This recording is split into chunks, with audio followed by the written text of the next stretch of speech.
Hermanos queridos, que el Señor nos bendiga en esta preciosa tarde. Quiero darles a todos una cordial bienvenida a esta escuela bíblica que hemos preparado con tanto amor para ustedes en esta tarde. Y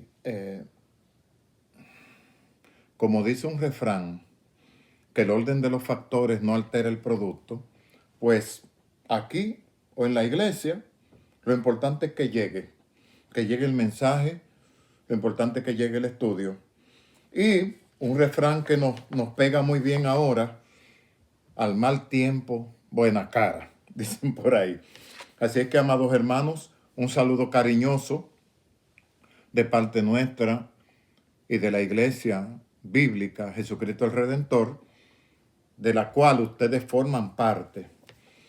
Y yo quiero compartir con ustedes, porque la escuela dominical correspondiente esta semana se encuentra en el Evangelio según San Lucas.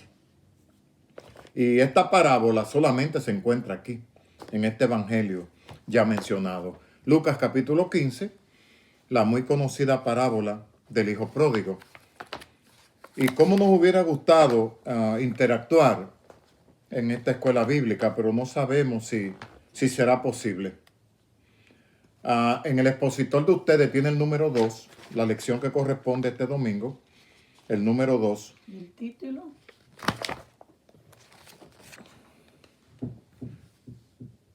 Perdido, arriba. Perdido, sí, una palabra. Perdido. Cada clase tendrá una palabra y la que corresponde a la sección 2 es la palabra perdidos. Perdido, perdón. Y quisiera compartir con ustedes primeramente la idea central de esta lección.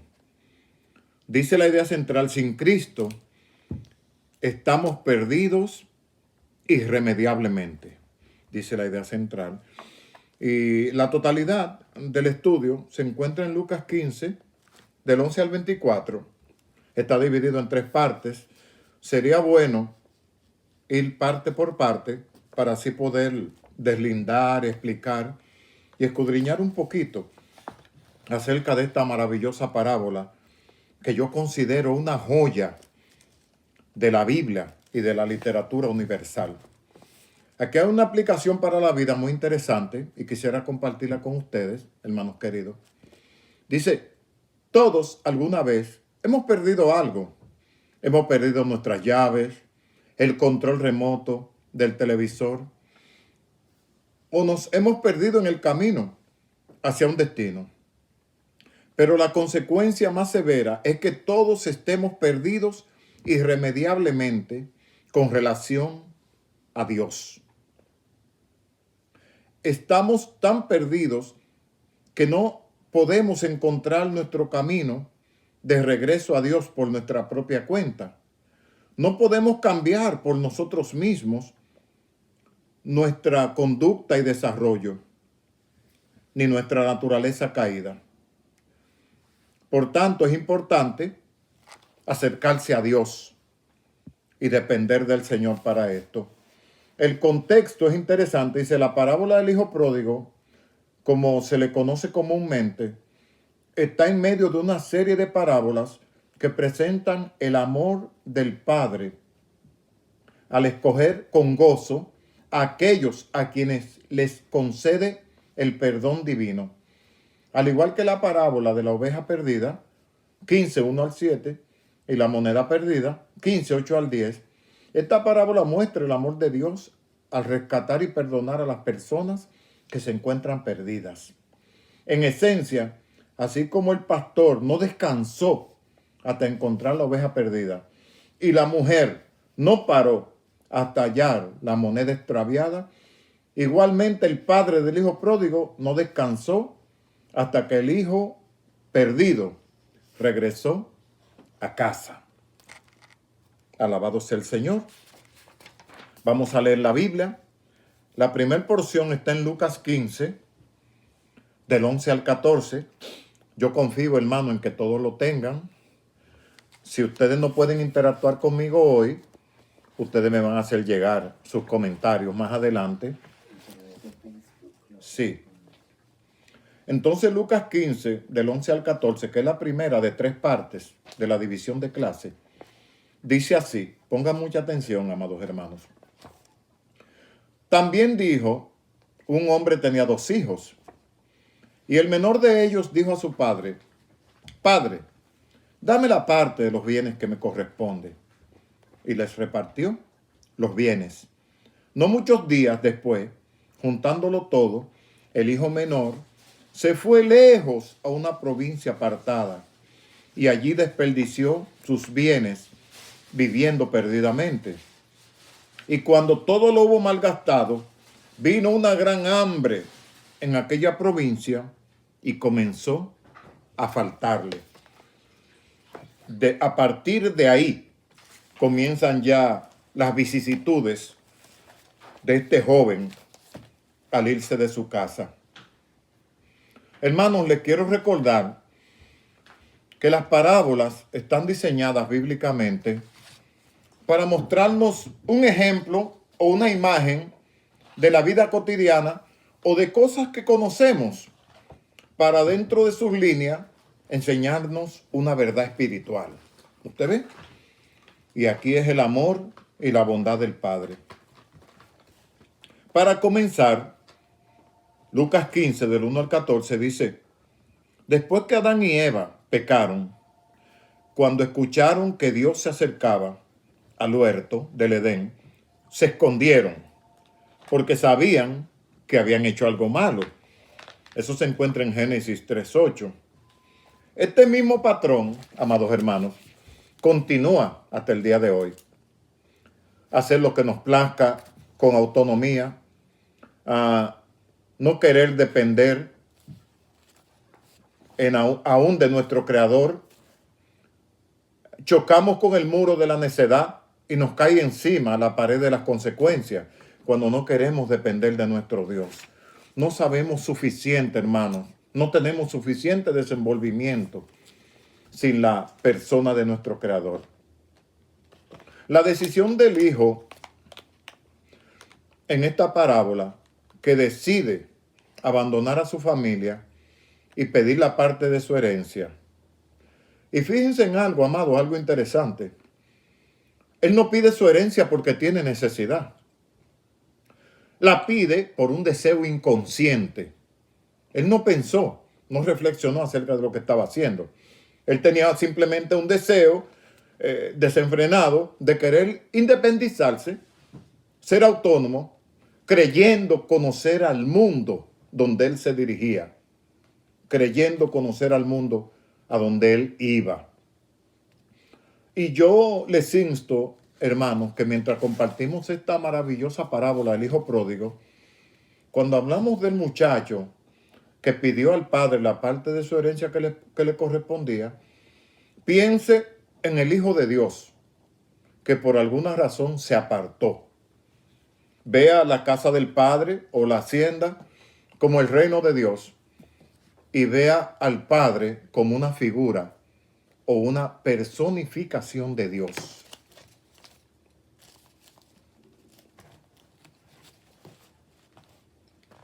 El verso 13, ustedes los tienen ahí, describe cómo el hijo ya había malgastado su dinero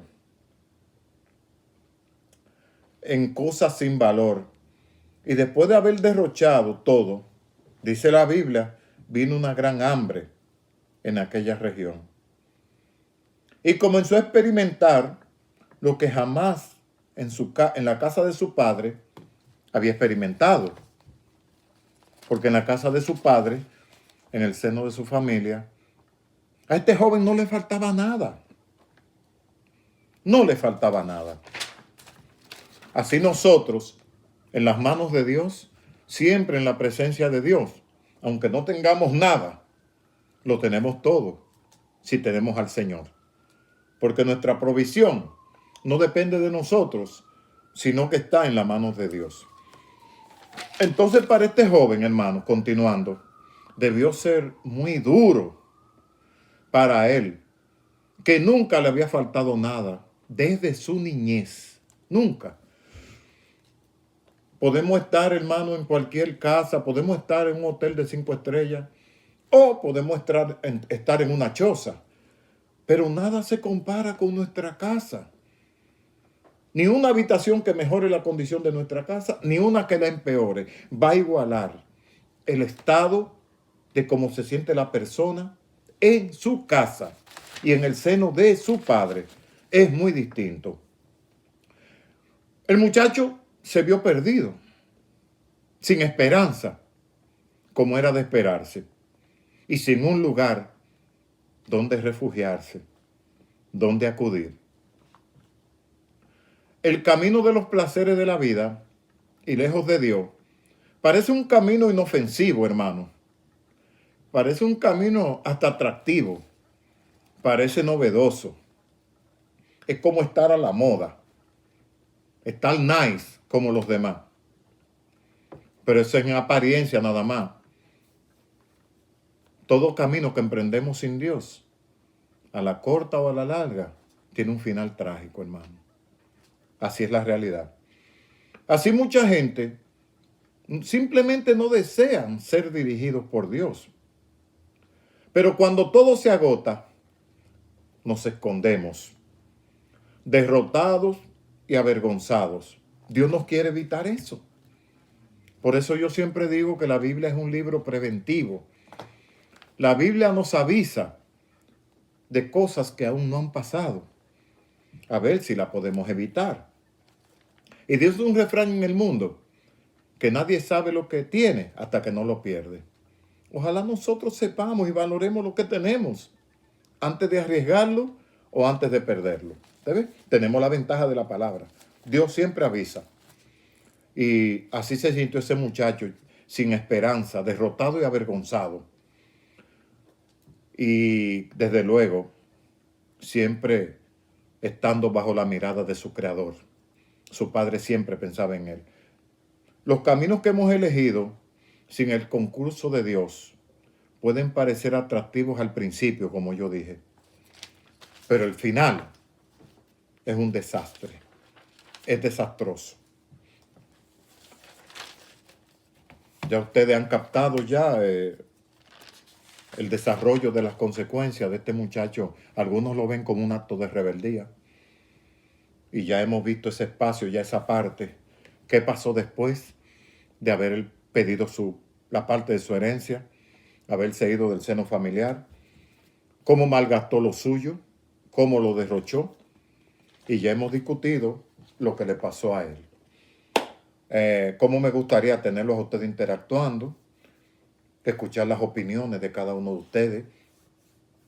Porque muchos de nosotros, más de lo que ustedes se imaginan, en algún momento nos hemos apartado de la casa del Señor. En algún momento nos hemos ido. Y a mí me gusta mucho compartir la experiencia de ustedes, lo que ustedes han sabido, lo que ustedes han vivido, lo que ustedes han visto por sus propios ojos, en una semejanza con lo que hizo el hijo pródigo.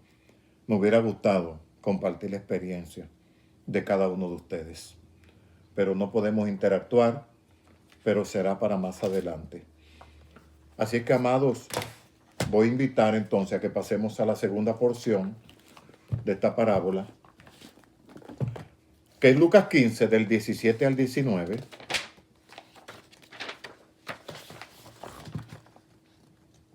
La cual dice así: y volviendo en sí, el muchacho volvió en su juicio, dijo: ¿cuántos jornaleros en casa de mi padre tienen abundancia de pan y yo aquí perezco de hambre? Me levantaré e iré a mi padre y le diré: Padre, he pecado contra el cielo y contra ti. Ya no soy digno de ser llamado tu hijo. Hazme como uno de tus jornaleros o uno de tus trabajadores, que es lo mismo, es equivalente. Yo quiero, amados, que antes de entrar a este fragmento de la escuela dominical, que ustedes me puedan mandar a decir, aunque sea por texto, cuántas veces la palabra padre está mencionada aquí en esta porción del 17 al 19. Y si está mencionada más de una vez, ¿por qué la referencia, qué encierra la referencia al Padre cuando a través de Él miramos hacia Dios? Y yo quiero que usted me mande a decir por qué. Porque aún en el versículo 19, y yo se lo expliqué a usted en una predicación, que es curioso cuando el muchacho dice, ya sé, me levantaré e iré a mi Padre. Él no menciona más nada. Y hay otros aspectos que él podría mencionar, pero yo no se lo voy a repetir para que ustedes indaguen. ¿Por qué a través de esta palabra una referencia directa a Dios? A través de la figura del Padre. Entonces dice aquí, ya sabemos que el muchacho, en resumen, malgastó todo, y eso lo explicamos. Y sin que nadie lo ayudara, se vio sin dinero, se vio sin nada. Cuando estamos bien, ustedes se han dado cuenta que la gente sobra. Cuando estamos bien, cuando estamos en abundancia, nos sobra la gente. Hay mucha gente alrededor nuestro. Pero cuando no tenemos nada, de alguna manera, no encontramos a nadie que nos pueda servir, salvo aquellos amigos y amigas bien fieles hacia nosotros. Este muchacho, hermanos, quiero que piensen bien en esto, se vio obligado a cuidar cerdos. Y para un judío de cualquier edad, cuidar cerdos no podía haber sido un trabajo más denigrante. Eso era lo peor. Eso era lo peor. Pero ahora, en verdad, este muchacho experimentó en carne viva lo que en la casa de su padre no había experimentado nunca. La necesidad. La necesidad, la escasez, fue que lo llevó a esto, a este trabajo, a esta labor denigrante y antihigiénica. Y en un sentido religioso y ceremonial, para el judío, era una tremenda, esto tenía el peso de una profanación, en un sentido moral, para decirlo así.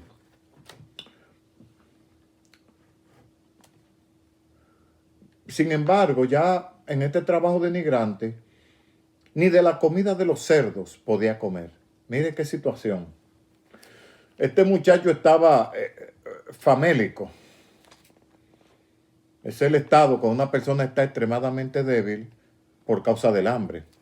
Así estaba él, famélico, excesivamente delgado. Pero aparte de delgado, estaba desesperado también. En la casa de su padre, el peor de los trabajadores vivía mejor que él. Qué ironía, ¿eh?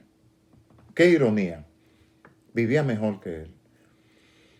Y él se dio cuenta de su error. Se dio cuenta del error que había cometido.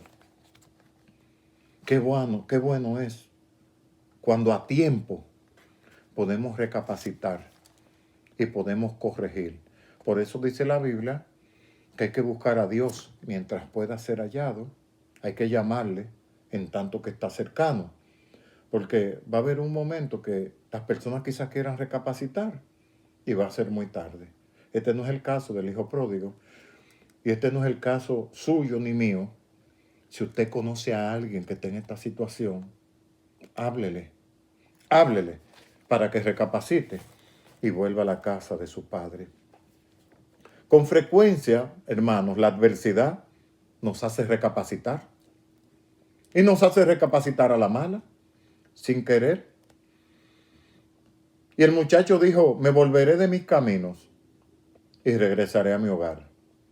¿Te ves? Ya sé, me levantaré. Eso es lo que quiere decir. Cuando dice me levantaré, no es que el muchacho estaba sentado ni estaba acostado. El término me levantaré sugiere la idea de ponerse en marcha, de poner manos a la obra. Eso es lo que quiere decir. Ya sé, me pondré manos a la obra. Me pondré en camino a la casa de mi padre. Esta parábola enseña que sin Dios estamos, como decía la idea central, irremediablemente perdidos. Y yo le añado a esto ciegos y desamparados. Así nos encontramos sin Dios. No seamos duros. No seamos rebeldes, hermanos y amigos, a quienes pueda llegar este estudio bíblico. No seamos rebeldes al llamado celestial. Nada ni nadie nos tratará como a nosotros se nos trata en el hogar, en nuestra casa.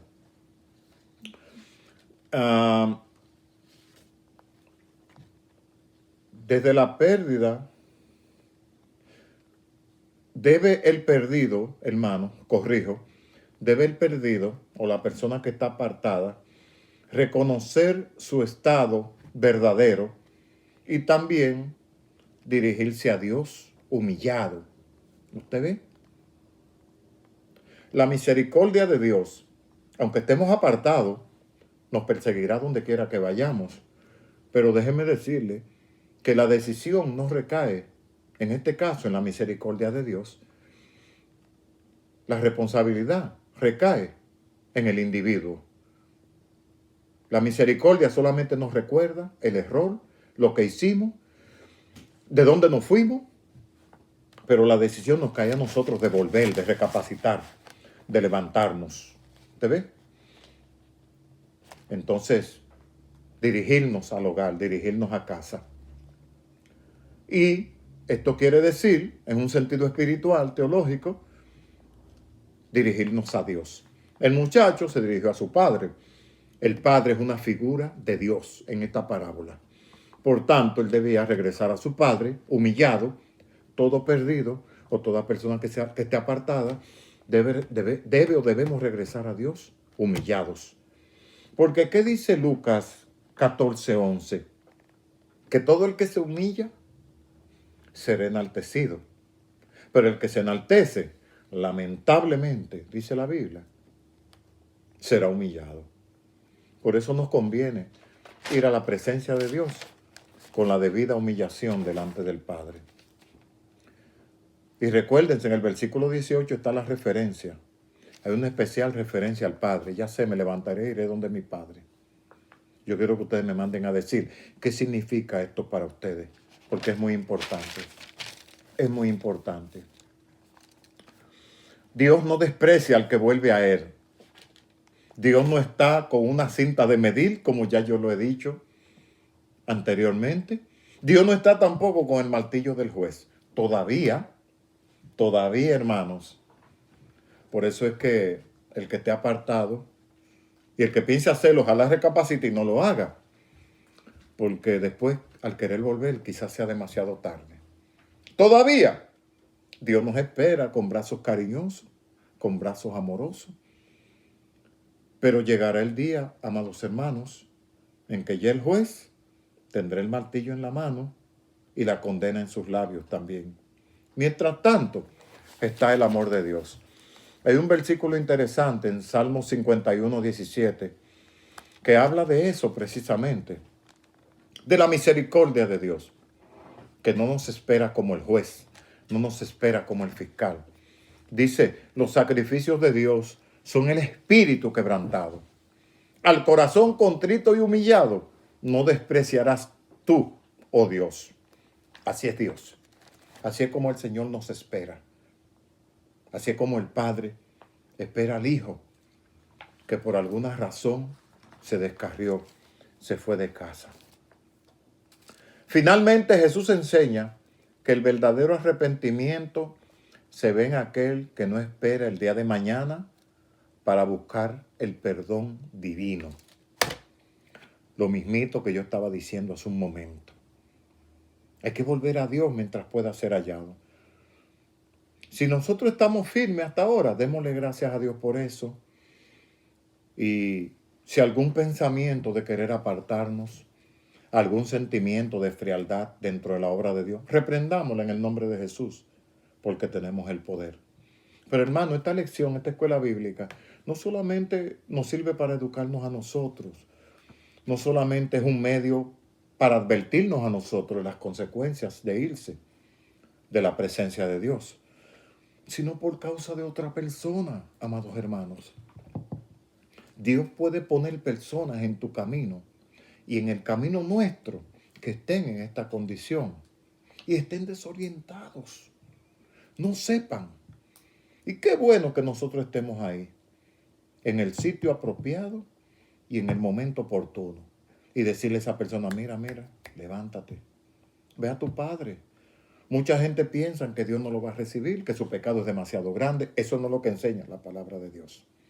Y esto no es lo que enseña el Salmo 51, 17. Dios, un corazón contrito y humillado, nunca lo despreciará. Por eso yo dije el domingo que las dos únicas cosas que Dios garantiza en su palabra es que cuando vamos a Él no lo echa fuera.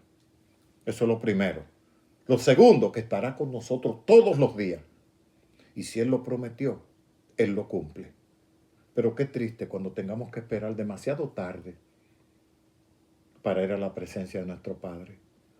A veces por motivos banales, sufriendo en el mundo. El mundo no nos va a valorar como nos valora nuestro Padre. Al mundo no le vamos a doler como le dolemos a nuestro Padre. En el mundo hay una política, dime cuánto tienes y te diré quién eres. En el reino de Dios es totalmente diferente. En el reino de Dios está el amor de Dios incondicional y siempre unos brazos amorosos que nos esperan para recibirnos. Así es que, amados hermanos, esperando que ustedes hayan asimilado esta segunda parte de las Escrituras, es mi deseo que sea de bendición. Y vuelvo y repito, es mi deseo de que lleguen, que a través de estos medios pueda llegar a otras personas, no solamente al seno de la Iglesia Bíblica Jesucristo el Redentor, sino a cualquier necesitado, hermano.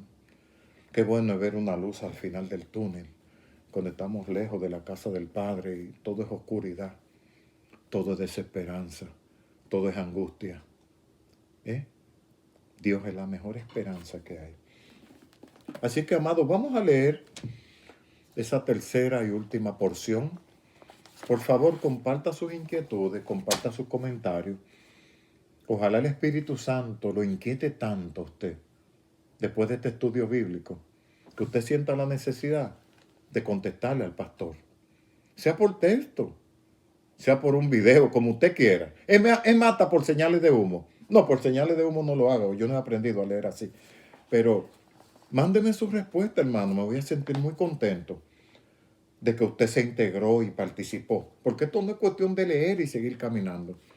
Esto es cuestión de exprimir la palabra de Dios, de fragmentarla.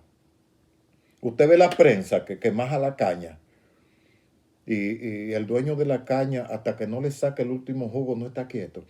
Así debemos ser nosotros también con la palabra de Dios. Comparta su comentario, que para mí es muy importante. Ok, amados. Pues vamos a leer la tercera porción ya y la última, que se encuentra en Lucas 15, ya ustedes saben, los versículos del 20 al 24. Estos versículos dicen así: y levantándose, mire qué importante, eso es tomar decisión, eso es determinación. Y levantándose, vino a su padre. Y cuando aún estaba lejos, lo vio su padre. Y fue movido a misericordia. Y corrió. Y se echó sobre su cuello. Y le besó. Y el hijo le dijo: Padre, he pecado contra el cielo y contra ti. Ya no soy digno de ser llamado tu hijo. Pero el padre dijo a sus siervos: sacad el mejor vestido y vestirle, y poned un anillo en su mano y calzado en sus pies, y traed el becerro gordo y matadlo, y comamos y hagamos fiesta, porque mi hijo muerto era y ha revivido, se había perdido y es hallado. Y comenzaron a regocijarse. Esta porción es probable que sea la más importante. Es el desenlace. Pero por el contenido que tiene, es probable que sea la más importante de las tres partes que hemos compartido hoy. ¿Quién fue que llegó primero? Esa es una pregunta que yo le dejo a usted. ¿Quién fue que corrió primero? ¿El hijo o el padre? Compártame a mí, desde su definición, ¿quién fue que corrió primero? ¿Quién fue que se echó al cuello del otro y lo besó. Y traten estas líneas de ver el inmenso amor de Dios, de ver su misericordia, hermano. Como yo he dicho en otras ocasiones, un superior no corre detrás de un inferior. Ningún superior corre detrás de un subordinado.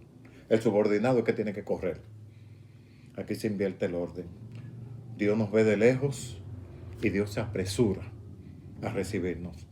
Le hemos dicho en muchas ocasiones a ustedes que no bien vamos a Dios arrepentidos, confesamos nuestro pecado delante de Él y no hemos terminado. Y si esa confesión fue hecha con ese corazón contrito y humillado, Dios no espera que terminemos ni siquiera la frase. El perdón de Dios desciende. Vea ese perdón descender de Dios en esta figura. Se dirigió a él, se echó sobre su cuello y le besó. Y trate de asociar eso en el amor de Dios. Pues, amados, continuando con esta tercera y última porción, dice, no se debe postergar o dejar para mañana lo que debemos hacer hoy. No nos gusta mucho el dramatizar la palabra, porque esto no es teatro. Pero, hermano, los que conocemos el estado desastroso de estar lejos de Dios y lo incierta que es la vida, sabemos la línea fina que nos separa del último segundo a no tener ningún segundo para volvernos a Dios. Usted ve, de ahí la importancia de no postergar. Hay gente que dice, no estoy preparado todavía. Dios no quiere que tú estés preparado. Dios te quiere arrepentido, Dios te quiere arrepentida. Dios no quiere gente preparada. La gente preparada es muy orgullosa y creen que su preparación lo es todo. Dios quiere que vayamos a Él totalmente desalmados, sin preparación. Imagínese usted la condición física, la condición higiénica, la condición de apariencia en que se encontraba este muchacho. Estaba maloliente. Lo más probable es que sus vestidos estuvieran rotos. Estaba, hermano, en una pocilga, trabajando con cerdos. No era un trabajo delicado. No era en una tienda de perfumes que él estaba. Y aún así, él no postergó el pronto regreso de su padre. Ningún perdido debe postergar eso, porque no sabemos cuándo tendremos la vida y cuándo se irá de nosotros. No debemos postergar lo que podemos hacer hoy y lo que podemos hacer ahora. Y como el Hijo adoptó ese principio o refrán, que no debemos dejar para mañana lo que debemos hacer hoy, lo que empezó con una decisión trágica, que fue haberle pedido al padre el dinero de su herencia y haber dejado el seno de la familia, termina con un final feliz.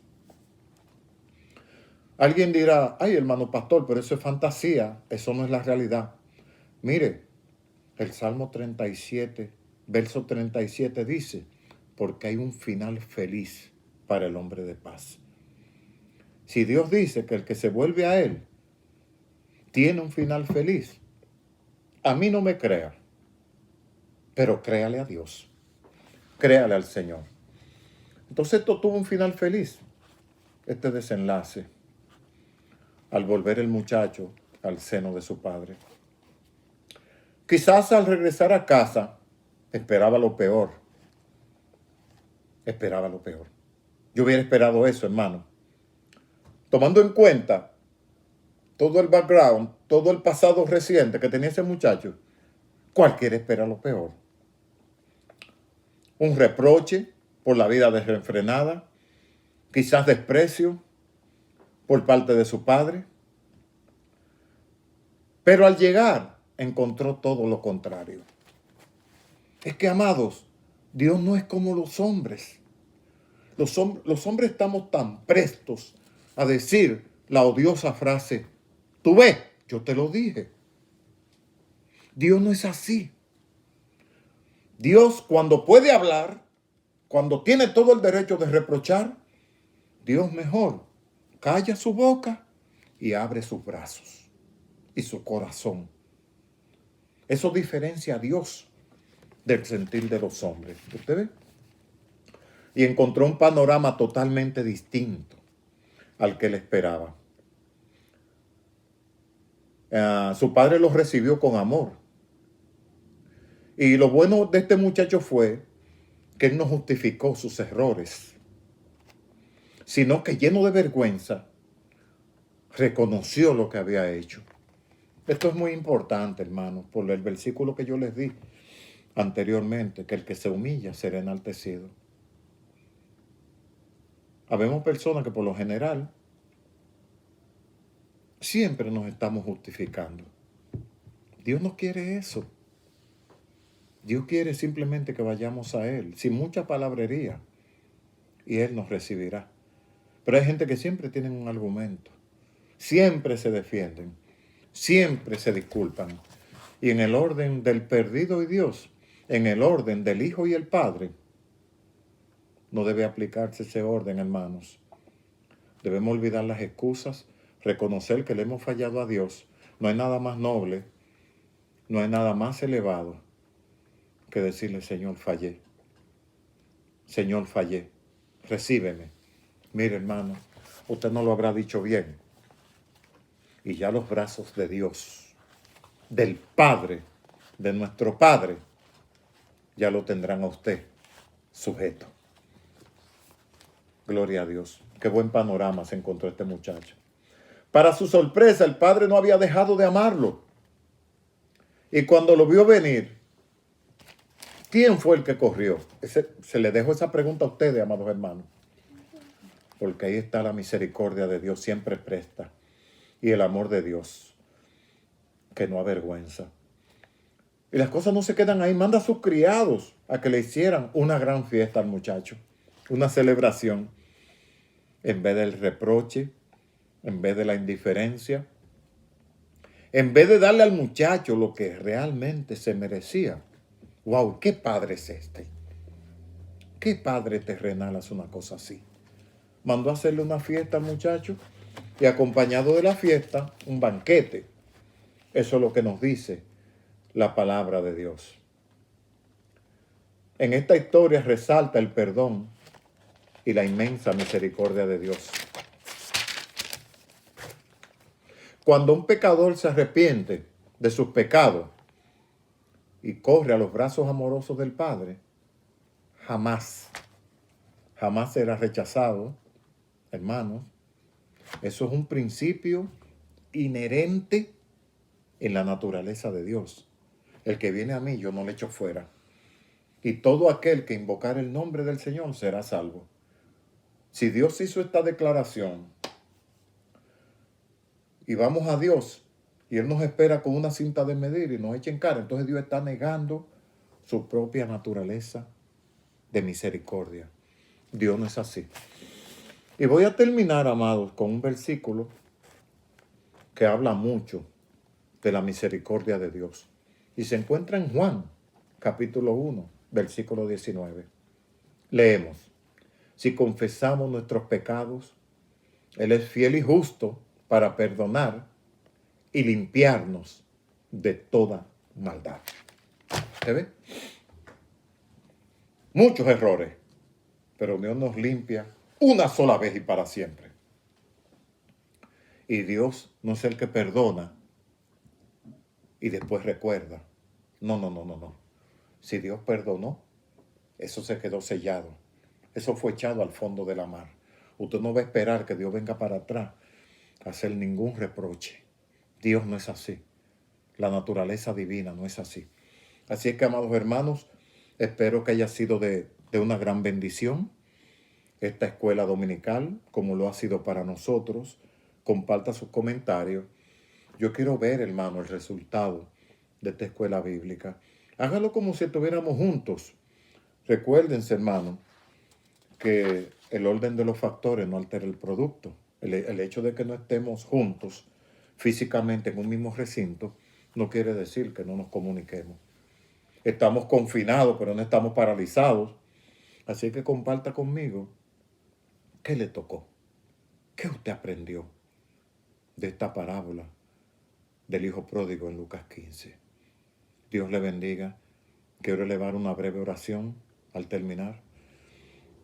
Amantísimo Dios, Padre Celestial, al abrir tu palabra, Señor, y ya concluir esta escuela bíblica, queremos darte gracias, Señor, por tenerla, por poseerla, por poder compartirla con otros, Señor.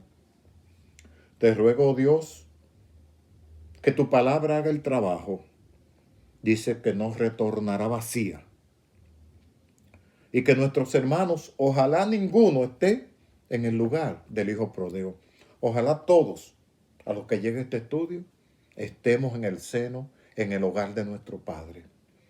Pero si hay alguno, Señor, en esta hora, que se siente desorientado, que se siente desilusionado, y que han llegado pensamientos a su mente de querer apartarse, Señor, yo lo pongo en tus manos. Y yo te ruego, Señor, que la sangre divina y poderosa de Cristo desvíe ese pensamiento y que ese muchacho sepa que los grandes beneficios que hay en la casa de su padre no los va a encontrar fuera de allí.